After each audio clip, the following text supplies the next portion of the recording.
Keir Starmer must embrace proportional representation and end a cohesive duopoly throttling our democracy. I'm going to read into this piece from Byline Times, you guys. Let's go.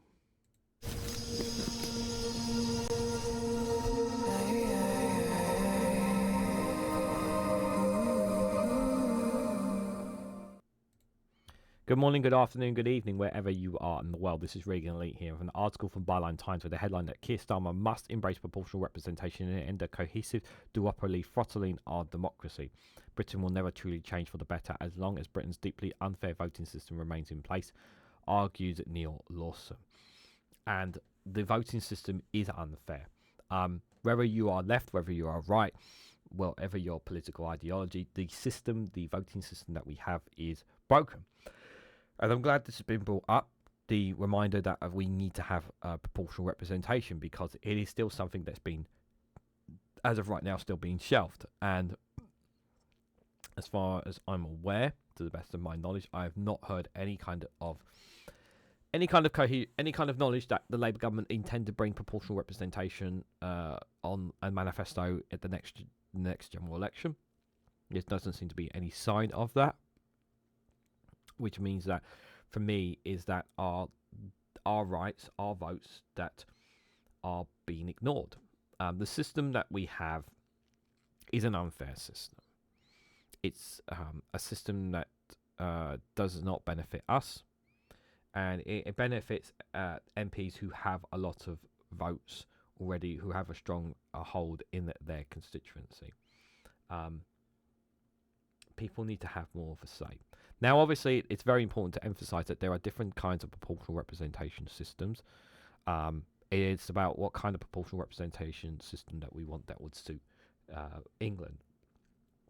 I know there are different. I know that there are proportional representation systems in certain Scottish elections and Welsh elections as well. And of course, I would like something along those lines here in the UK as well. The proportional representation system that I would be more inclined to probably go with is one where it's a case of it gets basically, you start with whatever 4 or 5 candidates, 6 candidates, whatever for that constituency you vote on, and then you basically bring it down, and then the top 3 out of the 3 or 4 candidates gets another vote, gets another round of votes get in, and then people get to have a second vote. Something along those lines. That's kind of what I'm thinking there. It's not as simple as that, of course. But as for this Labour government, they are not talking about it. They're not spoken about it. I don't know how much of those within Labour have done anything about this since this government come to power, have done anything to knock on the door of the higher ups in Labour. Something tells me that they haven't. But it's not fair. It's not fair on those who want to see something different. People are tired of the Conservatives. People are tired of Labour. People want to see something different. Now, a lot of people will say they want to see reform in charge, but just a reminder, if you're somebody who does support reform, it means you're against having a national healthcare service which keeps you alive, which gives you the free healthcare that you have. So that means you will be paying for your own healthcare. Just as just one of many nasty examples of how bad things will get if you get to reform. There's quite a list of things that the reform said they would do. It would not be in our interest, but at the end of the day, people want to vote against their interests, their interest and the interest of their fellow Brits. That's their decision if they want to do that at the end of the day. But my position is that I believe that the Green Party are the best solution. Now, are their socials very good? No, it's actually quite poor. But I do believe that their policies are in the best interest of the majority of people. But the problem is that their messaging, it does not get highlighted because of the likes of Reform, the Conservatives and Labour, thanks to the mainstream media and how they have utilised this particular Reform, how they have utilised social media. Hence, why they have such a big platforms everywhere. Plus, they throw a lot of money at it as well. But we definitely need proportional representation, because until we have it, we will never have fair elections in the UK.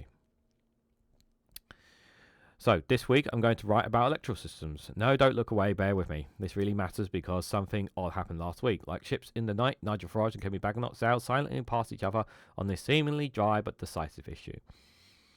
We will get to that soon enough, but first let's take a step back and look at the fundamentals of our failed democratic system. Churchill famously said democracy is the worst form of governance, other than all the available alternatives. But while there are many forms of democracy, ours is proven to be particularly dysfunctional.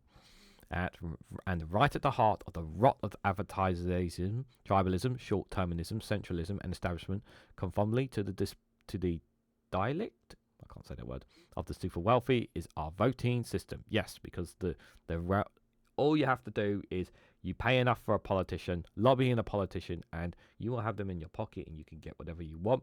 Just ask all these private companies, these millionaires and billionaires. Hence why we don't get much of a tax on them. Excuse me, rather than representing us, the first past the post system, the FPtP voting system, cohorts and bullies us.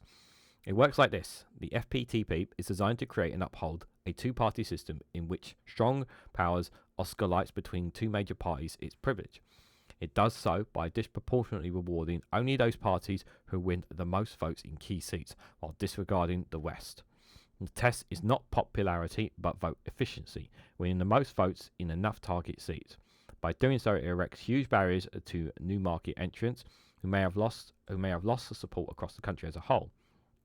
But their vote isn't concentrated in the right seats, thus enshrining the two-party dominance. As a punter, if you want your vote to count, then you have to pick one of the two major parties. This warps the whole of our political system. It does so by installing a cohesive discipline on both major parties and voters. You have no choice but to stuck up to whatever party leader or manifesto is your preferred one of the two big parties say. Come election, you are forced to accept the lesser of two evils, or see your vote wasted. We're bullied and blackmailed into the least bad option, which then fails to deliver the things that we need to grow the general and widespread dissatisfaction with democracy. Parties like Reform then grow as a sense of resentment and frustration takes hold. This is 100% true. People think Reform are their saviours, and they have no idea that their beloved leader is actually a man that went to private school and he's just a man in disguise of who he truly is when he stands among the people. He literally voted against workers' rights. You do know that as well. If you check up his voting records since he became an MP, might be worth you doing that, Reform voters, but you won't do that, will you? I will obviously say this as well. In my constituency, I'm in a Labour, because this part matters here as well. I'm in a Labour stronghold. So my vote doesn't really have much of a say on the general election. It's very strongly in favour of Labour, but I still voted Green, and I voted Green because I believe in the Green Party. But if I actually look at the last couple of local and general elections, there has been a slow drive towards the Green Party in this constituency in particular. So it's a good sign that while yes, Labour still hold a strong hold over it, it's getting ebbed away very slowly by the Green Party. So it gives me hope that perhaps maybe at this local elections and the general elections that perhaps maybe they can eat more into that Labour hold. Just as Reform have eaten into the Conservatives as well. Then we are presented with even worse dilemma. Vote for us or it's not the Conservatives that will win, but Reform. This is how Labour's strategists will be cynically preparing for the ground for the next election. And so it goes on. At its heart of not representing democracy, but cohesive democracy. Yes, this is 100% true here. You know, how many times have you heard people saying, if you vote Reform, how many times did you hear in the run-up to the general election from the Conservatives saying, if you vote Reform, you get Labour? How many times did you hear politicians saying that? If you don't vote Labour, you're wasting your vote from people. You know, it's how is that fair that your vote can't go to a party that you want it to go to? How BS is that you have to strategically vote in wherever your area is in order to benefit a party rather than voting for a party that is within your conscience? It's ridiculous. But it's even worse than that, as Compass, the organisation I'm the director of, showed in a report in the last election, Thin Ice. Labour wins only when the Conservatives become discredited and the default Conservative voters can be persuaded to back Labour, but only on the promise not to change anything of significance. Meanwhile, the country's progressive majority are force-fed a diet of thin change gruel. Uninspiring Labour fails to even pragmatically change sufficiently the economy and social order, and then kicked out of office, with Reform and not the Conservatives now looking like the alternative. But why would anyone in the leadership of the duopoly give this enormous cohesive power away? Their whole political existence depends not on their vision, charisma, compassion, or politics, but their stranglehold on party members and voters who are given no option but to back them. It's turkeys, votes, and Christmas. No other sector critical to the functioning of society gets to regulate itself like politics. The beneficiaries of the duopoly sets its rules and do so in ways that benefits them.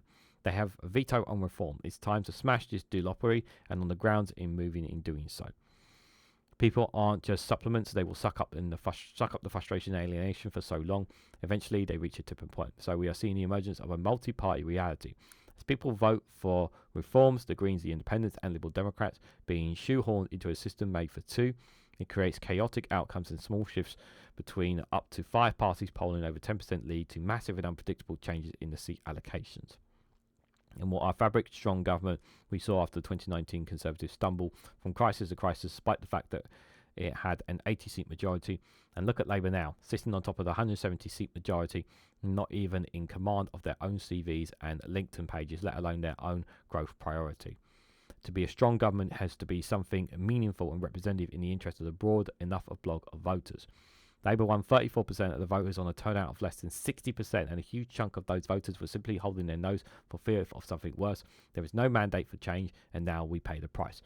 This is another thing as well. We were so desperate, and I have to remind people of this election, because people will forget this. People voted, a lot of people stuck their nose to Labour because they were desperate to get rid of the Conservatives. People were so frustrated with the Conservatives. You know, there was a lot of people who were frustrated with the Conservatives. But even though the Conservatives absolutely tore the country apart after 14 years, there were still idiots that voted for the Conservatives, knowing the damage that they had done, knowing that public services was worse off, knowing that our healthcare system was worse off, knowing that we had an even worse crime system, knowing that we had a much worse immigration system than that. And you can kick and scream and shout all you want about COVID and the war in Ukraine and Brexit. They were the ones in charge. They were the ones who have been in power for 14 years, and they've consistently promised better sunlit uplands and whatnot. And we have seen after 14 years that everyone from the middle and lower middle classes, if you want to call us middle class, whatever your income is, the majority of people are worse off as a direct result of political decisions and actions being made by the Conservative government. You can argue all you want about outside what happens on the global stage, because there will always be global factors that will always get in the way of governments. But the fact of the matter is, it is down to the political party in charge at the end of the day to do something about it. And the Conservatives didn't do it. And people were desperate to avoid the Conservatives getting into power. And that's exactly what happened here. So desperate that even people in Scotland, who don't like Labour, voted Labour because they wanted to make sure that the Conservatives did not get any votes. So back to Nigel and Kemi. Last week in an interview, Farage reiterated Reform's support for proportional representation. It is outrageous that his party received 14% of the vote, but only 0.8% of the seats. It's wrong democratically, but fails us politically too, as it sows the seeds of justifiable democratic resentment. But this man is a charlatan.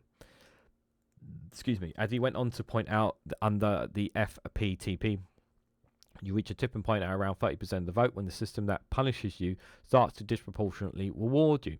Figures around reform have been toying with the embrace of our British voting system because they can see that under the PR, 33% of the vote leads to 33% of the seat. But under the FPtP, they can win 60% of the seats based on only a third of the vote. A majority is in touching distance. So what he's basically saying here is that, and this is not impossible to have, what you could end up having is Reform becoming an opposition party at the next general election under the first past the post system with a lot of seats. And in doing so, it would mean that they would back off the talk of proportional representation, because then they would already have significant enough power to then push on to win power at the next general election, and they wouldn't need to win every single vote. They would only need to win they only need to win, as it says there, because of the way that the voting system works. Then they would be able to seize complete and total power, which would be incredibly scary. They're just going with it because it benefits them to say so. Meanwhile, in another interview last week, Badenoch exclaimed, outraged that Labour had indeed won over 60% of the seats on less than 34% of the vote. No Conservative Party leader has ever voiced such criticism of our voting system. These are odd times. When our democracy has been enclosed, while establishment political leaders are dead set against voting reform, it will take our governing and social crisis to unlock it. That could be a hung parliament. But whether the event needs to be ready with the arguments and pressure to end the bullying and the coercion, Labour Party members are there. More and more MPs are through the all-party fair groups. Big campaign organisations like Greenpeace are there, and so are voters. The penny is dropping, and there won't be social, economic, or climate transformation without voting system change. PR won't magic away huge problems that we face, but it will create a level playing field in which political competition can fairly and openly take place. It's only a start, but it's a critical run on the road to a deeper democracy that will let society meet social challenges and opportunities. I agree, but it will take us in a step in the right direction. I 100% agree it will take us in a step right direction. There is still many problems and challenges facing us, absolutely. Like I've mentioned before, how many times have I mentioned about the cost of living crisis? Like this year, our water bills are going up, our energy bills are going up, the cost of travel is going up, the council tax is going up. And yet, well, yes, people will argue, yeah, but we've got an increase in the minimum wage. Yeah, but is that enough to some people? Probably not. And yet, at the same time, when you see some of the costs that some people in other European countries, it's insane. Like, look at energy bills for people in France, for example. Like taking aside whether things should be nationalised or not, just look at the average cost of how much it is for their bills in France in comparison to us, just as a comparison, and it tells you everything you need to know about how fundamentally screwed up our system is right now. We need proportional representation. We need a change of voting system. And we need to change our media system. We need to change the mainstream media. We need to have a media reform. The Leviston inquiry is something that, as people have mentioned on numerous occasions, that needs to come in. Until we get a grip on these two key fundamentals, we will always have corruption. We will always have billionaires, and the likes of billionaires and millionaires who have control in America. They are already influencing a lot of things in the UK, if not everything. And we are going down that path. And we need to do something about it. If we don't, the next generation comes along, they're going to suffer because they will not have parents to be able to leave money for them because of the situation that the cost of living crisis has put people in. But what do you guys think? What do you guys make of the proportional representation system? What do you make of this argument piece by Neal Lawson here? Do you agree with his assessment on these things? Let me know your thoughts and more down in the comments section below. If you found this video informative or helpful in any way to you, hit that like button, share this across social media, and subscribe for more videos. Do check out the Patreon and Rumble content down below. And if you hit that join button, you can financially support me in the work that I do here on this channel for as little as 99p.